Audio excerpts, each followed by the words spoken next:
Pinagkakatiwalaan ng mas maraming Pilipino. ABS-CBN News and Current Affairs.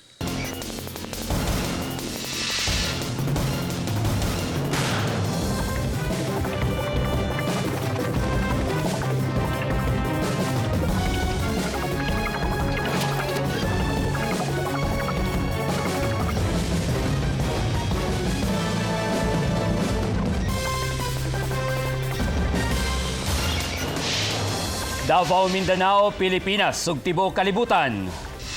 Kuyog ang mga patrol ng Pilipino among ihatod ang mga balita. Libo-libong bakanteng trabaho pwedeng applyan. Pinaagi sa peso, dole og ABS-CBN Trabaho Patrol Job Fair. Ni ana ang ubang headline.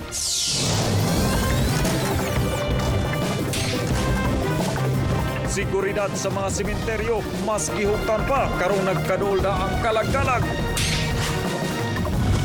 Motorsiklo multicab nagbangga tuwang samaran. Lalaki gi-aresto kay misulay paglugo sa usa ka minor de edad.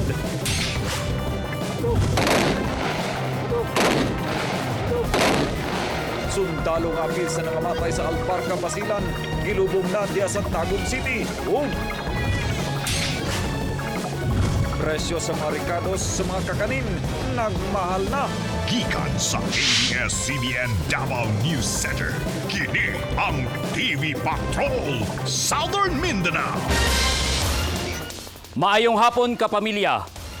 Gipasidan-an ang mga pamilyang naay planong mobisita sa mga minatay sa sementeryo nga dili magdala og mga bawal aron dili mag-atubang og kaso. Nagapatrol, Elric Ayop. Naka-full alert na ang kapulisan. Isip pagsugat sa kalag-kalag, hugta na ang pagbantay sa mga sementeryo. Striktong idili ang mga armas, gikan sa mga pusil, kutsilyo o ubang kagamitan nga pwedeng makasamad. Ang ilim nun, di sa pwede. Naay smoking ban sa Davao. Busa bawal ang mga sigarilyo. Dili sa pwede ang kusog nga music, bisan gitara. Busa tambag ni Vice Mayor Rodrigo Duterte. Tumanon kini aron dili manubag sa balaod. Kung gusto mo minaw music, yung damo mapagkaong gwapo, doon daw kung sa ayaw paggawas igong patay. Diya alam mo, minaw music, pag abot ka to sa cemetery, nga itong kampo mo, nakita mo sa mga parente. Especially the Mindanao regional offices are on full alert, not because of the incident doon sa neighboring regions natin, but basically because of the incoming undas. Bisa na mga gwardya mga private nga sementeryo, magdeploy pa og daghang security guard para motabang pagbantay.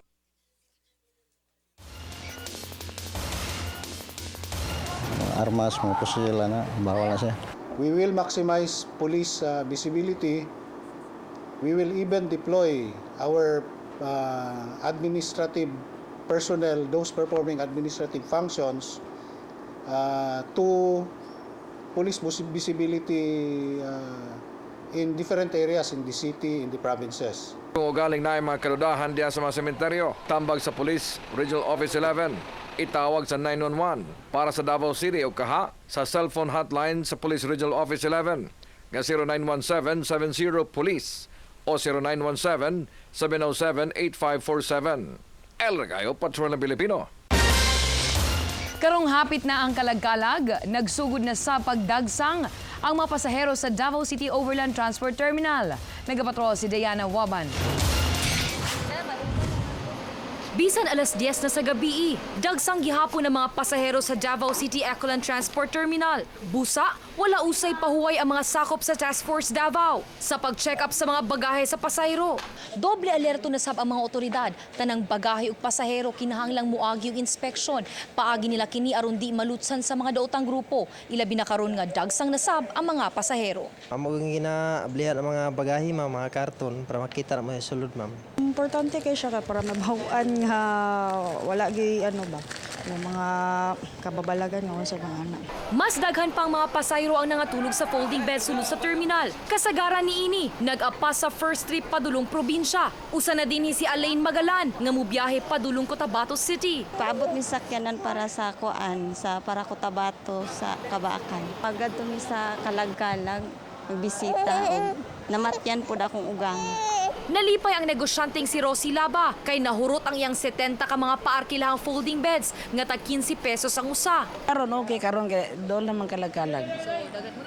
Hurot tanan walay bakante gyud. Sa Biyernes pamudag sang ang mga daghang pasahero, hinuon gipasalig sa mga bus companies nga daghang bus usab ang mobiyahe padulong probinsya karong kalag-kalag.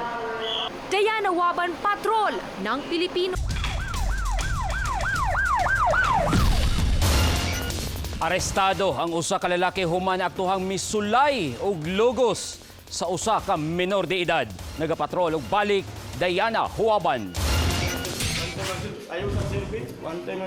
Gipusasan sa mga barangay officials sa 9-A Davao City ang 32 anyos nga si Carlos Gilantang. Human na aktuhang misulay og lugos sa usa ka minor de edad sa sagingang bahin sa Emerald Street, Marfori Subdivision, Davao City, pasado alauna sa kadlawon. Adto na mo diretso mo tong pagsinggit mo sa babae nga napatabang. Then pagabot na mo dito naghubo ginang babae na abtan mo to sulod sa gingan. Na-rescue sa barangay pulis ang duha ka mga menor de edad. Gisaysay sa duha nga napugos lang sila og uban sa sospek. Human sila gihulgang dunggabon. Syagit ang takwat to, girip hapit sa irip. Nana mo ko sige syagit tira dunggabon ka na ako. Ano siya nga, tagaan ko niya pugos og 115, napugos ko tiya. Di man ako masugot, di ko masugot ato ti. Niya kay tutukan man niya akong kauban og kutsilyo, pati man ako. Miangkon sa salaod si Kilantang, pero mihangyo kini nga pasayloon. Kasong paglapas sa Republic Act 7610 ang atubangon sa sospek. Diana Waban, Patrol ng Pilipino.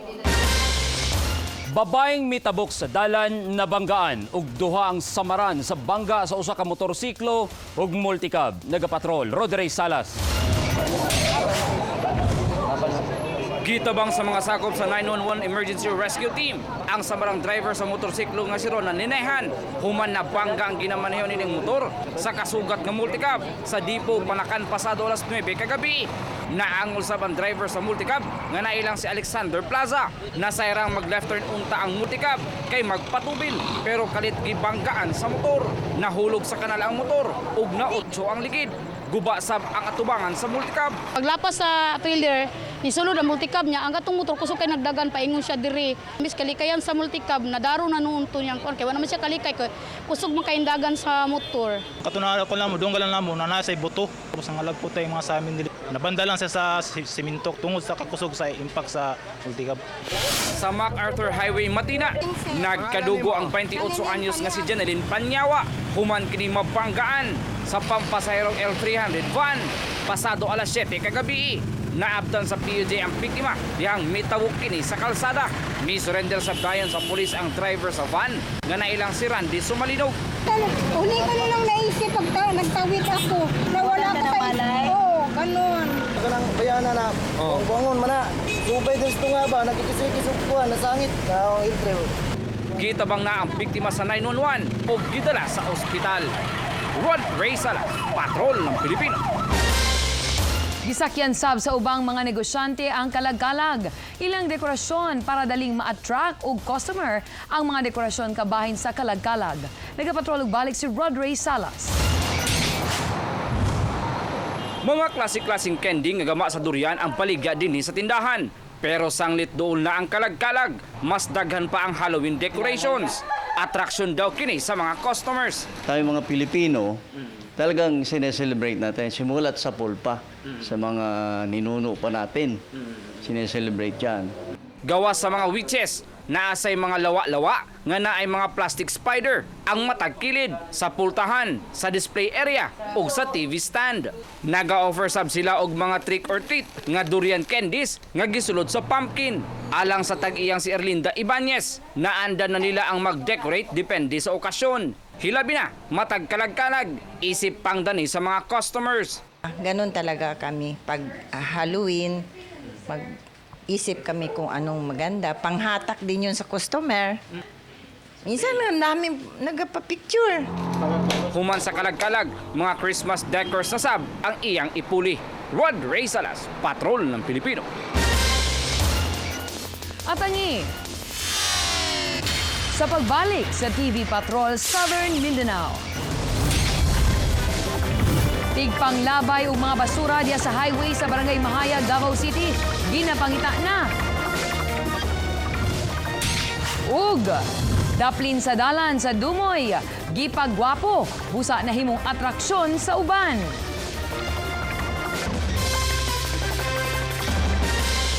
Init kaayo. Suddenly, muulan. Suddenly, muinit usab. Suddenly, magkakasakit. Igo pa ba ang iyang proteksyon? Pagsilin adlaw-adlaw. Most prescribed by doctors, batok sa grabing suddenly. Silin, protektodo, bisag unsang panahon. Paano nga ba yung timpla mo? Nescafe Classic muna. Tamang-tapang lang, no? Medyo sweet. Creamy. Eto, may cinnamon pa. Para mas masarap ang I love you. Ma? Buha mo, ha? Gawin mong timpla niya dahil love mo siya. Nescafe Classic. Dalit ka ninyo sa City Government of Davao, Dolly 11, NCCC Mall, ug ABS-CBN Davao. Usa ka lingkod kapamilya, Trabaho Patrol. Ang Davao City Peso Job Fair, karong Oktubre 20 sa NCCC Mall Activity Hall. Kaita kapamilya!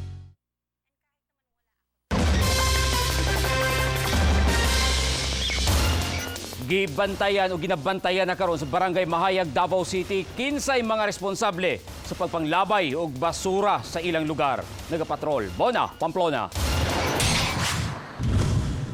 Kili dinhi sa kalsada sa Purok 8, Barangay Mahayag, Bunawan, Davao City. Gipanglabay ang mga basura na ay mga plastic, cellophane, mga styrofoam, mga bani sa saging ug mga buak nga blade sa jealousy. Matod sa residente nga si Lolito Bernados, usa ka puting elf truck ang sagad nga labay og mga basura dinhi. Elf nga puti, single tire. Mura lang gikargahan da sa basura, walang po nakos lagi badlong, at least gikuhaan lang ako sila og plate number. Walang pong kuan indoor sa barangay. Apil sa ginalabang basura ang mga bil sa kuryente nga taga-barangay Kabantian, Davao City. Nanganti ang mga barangay opisyales sa Bunawan nga ila kining ipatawag ang tag-iya sa bil aron pangutanon kung anong nalabay kini daplin sa kalsada. Positibo gyud mga dili na taga Barangay Mahayag, taga laing lugar nang nagalabay. Sa katong mga nakalkal nga basura, among ginatanaw na bil dito og resibo nga nakapangalan sa taga Kabantian. Amo hangyon ang mga gihay nga mga sakinan nga unta dili sila maglabay og basura dinhi sa amo ang area sa Barangay Mahayag. Kuan gyud mi diri ordinansa na amo gining gibantayan diri para wala gyud maglabay diri basura. Dili lang ang Barangay Mahayag sa Bunawan District ang nagproblema sa mga basura nga ginalabay sa highway. Dinhi sa Barangay Indangan, Buhangin District, ginahimo na sab nga labayanan og basura ang daplin sa kalsada. Nagpasadsab ang mga diaper, cellophane ug mga hugaw sa isda, daplin dinhi sa dalan sa Barangay Kabantian. Mingaw ang kalsada bisan adlaw. Sa gabi ngit-ngit sab kini kay walay street light. Busa plano sa barangay nga bantayan og mga barangay pulis aron masakpan kung kinsa ang tiglabay og mga basura. Bona, Pamplona, Patrol ng Pilipino. Atraksyon karon diya sa May Dumoy ang nindot nga landscape kilid sa dalan. Nagapatrol si Michelle Robin.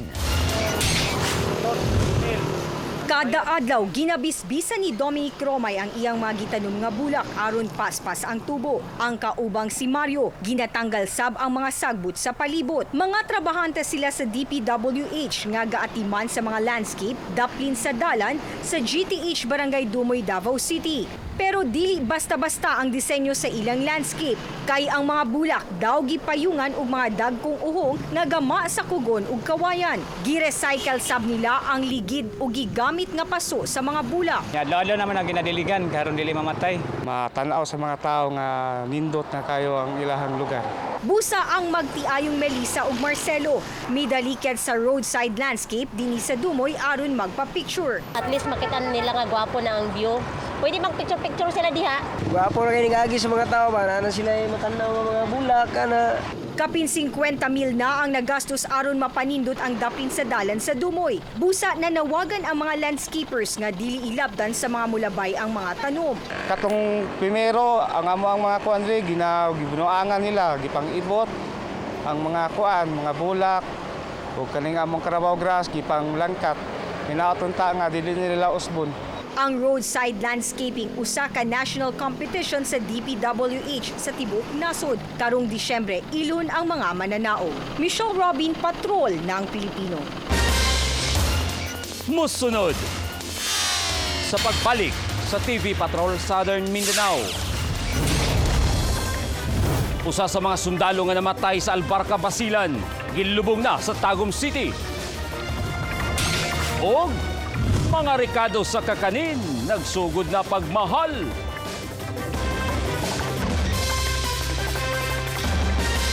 New Surf 5-in-1. May 5-in-1 na galing. Pwede pang manalo ng cash sa 5-in-1 Pamaskong Surpresa. Hanapin lang ang chip sa loob ng bawat pack. Malay mo, isa ka sa 5 winners ng 100,000 pesos. Mag-New Surf 5-in-1 na! Sa kadaghanan sa mga balay na akong nabisita din sa Davao, daghanan ga-magic sa ilang mga kusina. Tinuod yun na, adlaw-adlaw kaming ka-magic din eh.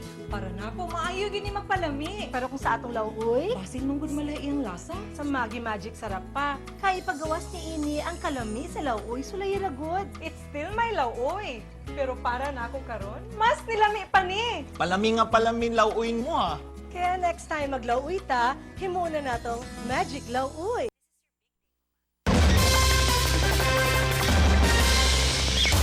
Mideklara og suporta ang ubang gobernador ug mayor sa all-out justice ni Presidente Benigno Aquino III. Live nagapatrol si Bona Pamplona. Bona! Melanie human sa gihimong konsultasyon ni Davao del Norte Governor Rodolfo de Rosario kinsa mausab ang pangulo sa Confederation of Provincial Governors, City Mayors and Municipal Mayors League Presidents of Mindanao kalabot sa kagubot sa Basilan. Ni pagawas dayon og manifesto ang Confed Mindanao pagsuporta sa desisyon ni Pangulong Noynoy Aquino nga all-out justice gikinahanglan sa paggukod ug pagsilot sa mga kriminal nga responsable sa pagpatay sa 19 ka mga sundalo sa Albarca, Basilan. Nagto ang mga local chief executives nga ang panawagan nga all-out war dili solusyon apan mas makapasamot kini sa problema. Sanglit dako gihapon ang pagsalig sa Confed Mindanao nga makabot ang kalinaw pinaagi sa pagpadayon sa peace talks tali sa gobyerno ug MILF. Melanie gipaabot sab sa mga local chief executives ngadto sa mga pamilya sa mga sundalong namatay ang ilang pahisubo. Melanie. Daghang salamat, Bona Pamplona. Gilubong na diha sa Tagum City si Staff Sergeant Bonifacio Mabalot, ang usa sa 19 ka mga sundalo nga namatay sa bakbakan sa Albarca, Basilan. Nagapatrol, Michelle Robin.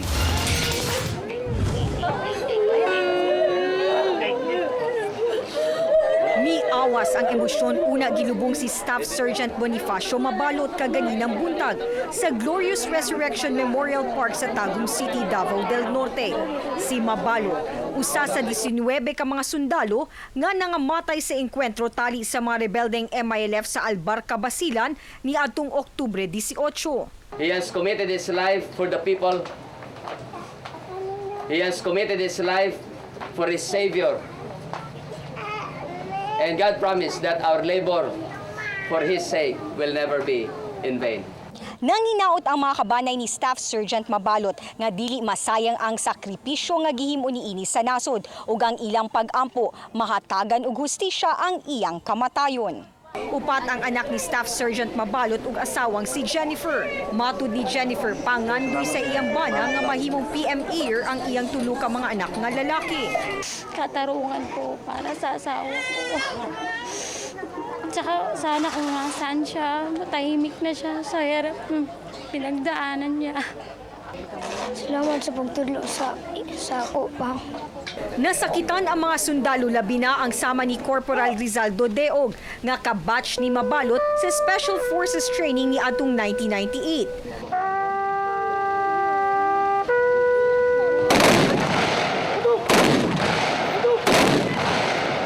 Busa emosyonal si Deog samtang miapil sa mihatag og 21 gun salute kang Mabalot. Yung motto namin makakabats yung pinagbigkis. Isang ano lang, pinag-isa. Ang pinakamalaking bagay doon is yung willingness nila to give the ultimate sacrifice, which is para sa bayan, yung kanilang buhay kaya lang ialay.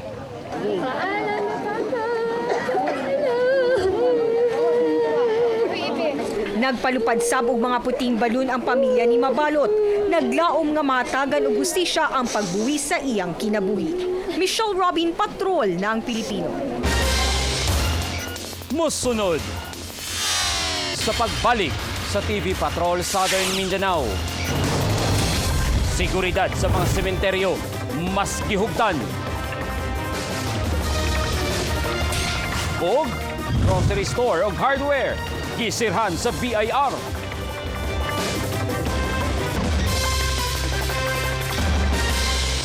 There is just no retiring when your passion is never ending. Drink Enervon Prime with higher levels of mind and body nutrients to fuel you physically and mentally.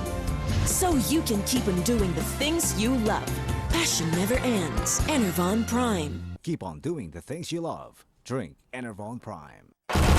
Tatakbo tayo kasama ang kapulisan ng Eastern Mindanao para sa pamilya Panran. Alam sa kayuhan sa Davao, ang Santa Police Station, kung saan mo sa pamilyaran Davao. Kami magiging ang kawalan ng bayan, hindi ang papayuhan ng kapamilyaran. Kasali kayo, kasali kami, kapamilyaran, Go Team Navy, Buya! Tatakbo ako sa First Kapamilya Panran. Sama-sama tayo.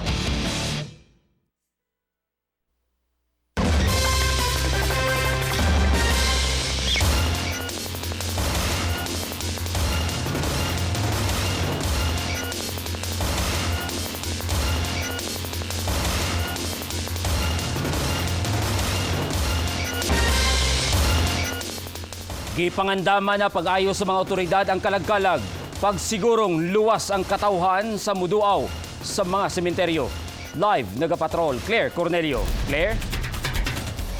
Paul, gipraktisan pag-ayos sa mga otoridad ang tanang posibleng mahitabo. Lakip na dinhi ang posibleng pag-atake sa mga terorista. Milanog ang kusog nga buto. Sulod sa Davao Memorial Park, pasado alas 9 kaganihang buntag. Naidaghang na nga tumba nga nangayog tabang. Ang uban, misumbong dayon sa 911 nga naay na nga igo sa bomba. 7 ka minutos lang, miabot ang mobile patrol sa pulis. Gikordon ang area. Misunod dayon ng 911 Urban Search and Rescue Team, bomb squad, fire truck sa 911 ug mga ambulansya sa 911. Misunod ang bomb squad para masigurong wala na'y eksplosibo. Dihang luwas na ang lugar, misulod dayon ng medical team o giatiman ang mga biktima. Gipangdala sa ospital ang mga samdan aron matambalan. Kini nga senaryo ang gipangandaman sa mga otoridad aron paspas makaresponde sa bisan unsang mahitabo panahon sa kalagkalag. Lahat ng stations dito, especially Undas, preparation na natin ito para sa incoming All Souls Day and All Saints Day. So far, so good. Ang makakuan lang natin dito, talagang we must have to do our job. Nakuratan ang ubang mibisita kaganiha sa Davao Memorial Park. Apan, gidayeg nila ang gipakitang paspas nga aksyon sa pulis, sundalo o rescue teams. Ay, opo, narinig namin. Nagulat ho kami.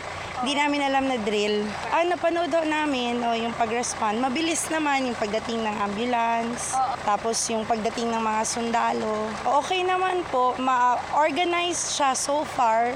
Nagulat kami pero mabilis ang respond ng 911. Okay naman ako nakita sila. Magwapos na kaya para makakuha po sa kalagkalag, makakuha po ng mga taong makaandam. Gihangyo sab sa mga pulis ang mga residente nga mag-igmat o i-report dayon kung dunay kadudahang personalidad labi na sa mga sementeryo. Anytime naman, ready naman kami kahit walang mga undas. Basta araw-araw ready. Basta may makita sila na hindi ka nais-nais at kaduda-duda, nagre-report ka agad. Pasidaan sa mga pulis ang ngayang mutabang pagbantay ang tanan aron masiguro nga dili malutsan sa mga terorista o bisan pa man sa mga ordinaryong kriminal. Paul. Clear sa imong nahimutangan karon diha sa Wireless Cemetery unsay sitwasyon? Paul, dinhi sa Wireless Cemetery kulang na ang mga lubong dinhi. Sukad Abril, gibalbag na ang ubang pansyon pero 1,300 pa lang ang na-exhume. Giundang niya atong Pizza 15 para mahatagan og higayon ang mga paryente sa mga gipanglubong dinhi para makaduaw sa ilang mga minatay. Busa kaganiha, nanaod na og linya sa kuryente hasta suga ang City General Services Office para hayag ang Wireless Cemetery inig kalag-kalag. Naroon ang atong counterpart sa City Government of Davao, ang City General Services Office, para mag-install sila og mga lamppost and lights para in time para sa atong celebration na ay suga ang atong wireless public cemetery. Paul, na ay siyam ka mga sementeryo dinhi sa Davao o bisan asap pwede mulusod busa hangyo sa mga otoridad nga angayang mag-idmat ang tanan o isumbong dayon kung unsa man ang mga kadudahan. Paul. Salamat, Claire Cornelio. Duha ka mga tindahan sa Mati City gisirhan sa BIR. Subay gihapon sa Oplan Candado. Nagapatrol, Vina Araneta. Human sa briefing, may diretso daw ng mga sakop sa Bureau of Internal Revenue sa Barangay Madang, Mati City. Pagabot sa A&M Parts and Hardware, gipangita ang tag-iyang si Amos Engo. Sanglit wala ang tag-iya. Sa mga trabahante na lang gipakita ang closure order. Human manghipo sa mga trabahante sa ilang display sa gawas. Gipadlakan dayon. Human sa Madang, may diretso usab sa laing tindahan ni Engok sa Barangay Matsaw. Aron padlakan sabang Matsaw Mini Mart niini. Sumala sa BIR, moabot sa 2.2 million pesos ang undeclared income sa duha ka establishmento. Gikan 2009 hangtod 2010. Wala sab kini ga isyu og resibo. They have under declaration of more than 30%. Actually, it's 62% to be exact. The other one is that they are not issuing the proper receipts. Determine na namin yung correct taxable sales nila for the period. Ito, i-extrapolate namin. Kaya we come up with the assessment of 2.2 million. No? Karong tuiga, kini ang unang higayon nga nangandadog mga tindahan ng BIR sa Mati City nga wala nagabayad og saktong buhis sa gobyerno. Tambag ni Mayor Michelle Rabat, magbayad og saktong buhis aron dili makasuhan. You have a good collection in your city, it increases your internal revenue allotment as well. So I really encourage everybody here to pay the right taxes. Nagpahimang no ang Bureau of Internal Revenue sa tanang mga taxpayers nga magbayad og saktong buwis aron dili mamultahan og makasuhan og masirada ng mga tindahan. Doon na pa'y mga tindahan nga siradan sa BIR bag umahuman ang tuig.